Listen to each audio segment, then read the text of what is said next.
Hi! Hello! Welcome back to our channel.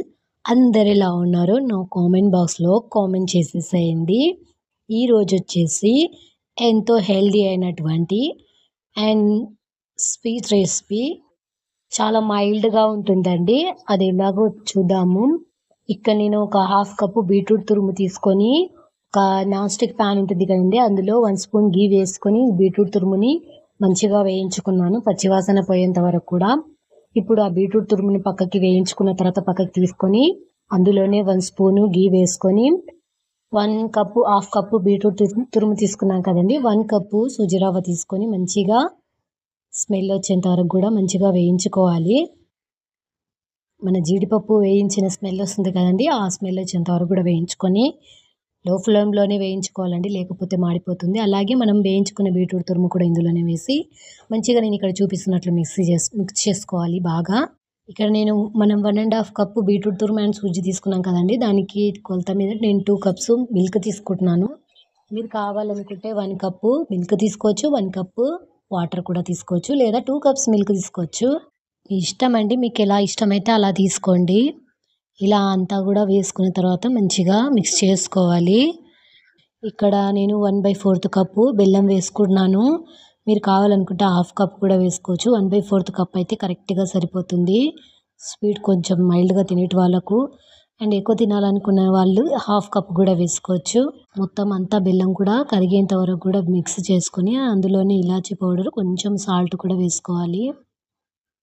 వేసుకొని స్వీట్‌లో కొంచెం salt ఉంటేనే బావుంటుంది కదండీ! మొత్తాన్ని గూడా మంచిగా దగ్గర పడేంత వరకు గూడా వేయించుకోవాలి. అంతలోపు ఇక్కడ ఒక ప్లేట్‌కు మనం ఘీ కానీ, ఆయిల్ కానీ అప్లై చేసుకొని పక్కకు పెట్టుకుందాము. ఇప్పుడు ఈ మిశ్రమం అంతా గూడా దగ్గర పడేంత వరకు స్టిక్కీ కాకుండా వచ్చేంత వరకు కూడా వేయించుకోవాలి. అందులోనే నేను 2 స్పూన్స్ ఘీ వేసుకుంటున్నాను. మీకు ఇష్టమైతే వేసుకోండి. లేదంటే లేదు. ఈ బర్ఫీలో ఏ బర్ఫీలో అయినా, ఏ స్వీట్‌లో అయినా కొంచెం ఘీ ఉంటేనే బావుంటుంది కదండీ! కావాలనుకుంటే వేసుకోండి. లేదంటే స్కిప్ చేసేసేయండి. స్టిక్కీ కాకుండా ఇగో ఇది ఈ విధంగా చూడండి. ఈ విధంగా స్టిక్కీ కాకుండా ఉన్నప్పుడు మంచిగా తీసుకొని మనం అప్లై చేసుకున్న ప్లేట్‌లో వేసుకోవాలి. చూడండి, నేను ఇక్కడ వేసి చూపిస్తాను మీకు.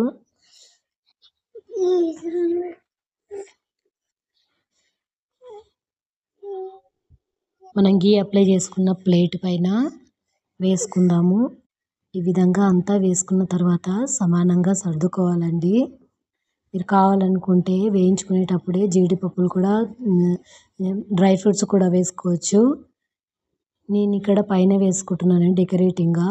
చాప్ చేసుకొని వేసుకుంటున్నాను. మీరు కావాలనుకుంటే అలాగే పీసులతో కూడా వేసుకోవచ్చు.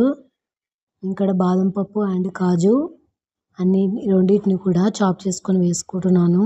ఈ విధంగా వేసుకున్న తర్వాత ఫ్లాట్‌గా ఉన్న గిన్నెతో ఇలా అన్నామంటే మంచిగా స్టిక్ అయిపోతాయి. అవి కూడా చల్లారేంత వరకు మూత పెట్టుకొని పక్కకు పెట్టుకుందాము.